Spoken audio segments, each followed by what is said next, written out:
Throughout the whole show, you know, we never see an earthbender even rival her or get close to beating her. She's just de facto the best earthbender. And so it's like, and she doesn't even get the full 7 years because she has that whole double life she lives with her parents. So even if she's sneaking out and staying out and training the whole night, every single night for that whole 7 years, she gets like 3.5 years of earthbending progress.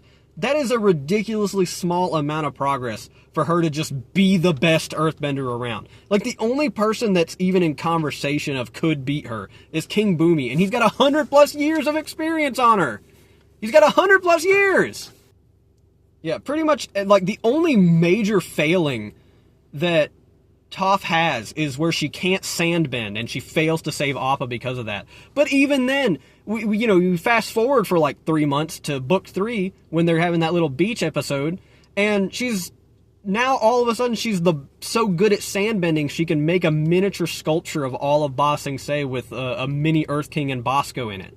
Like, she just improved like that. Like, you know, 3 months of training for something, it's not nothing, but it's not enough to basically become a master at it, but she basically did. And if that isn't analogous to basically the unearned status of how good she is throughout the rest of the show, I don't know what is.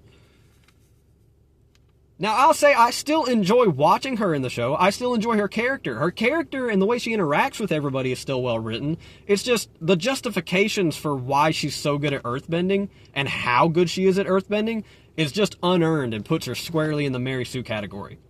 Now, there's a way to fix this, or I would say a way that they could have fixed this, which is that if they were to have aged Toph up, made her about 17 or 18, so that way she actually had some time to learn the earthbending on top of the seismic sense, that would have made more sense as to why she's basically the champion and can beat everybody. Because she would have actually had time to get better at it.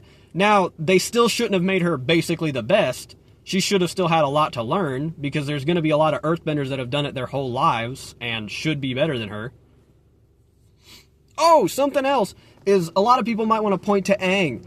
People might want to point to Aang and say, well, Aang's 12 and look how good he is. It's like, firstly, he's the Avatar, so you get extra just unnaturally good bending prowess from being the Avatar. That's just kind of how it works. Is that MacGuffin-y? Yes, but at least it makes more sense to the world because he's the Avatar. It's the namesake of the show.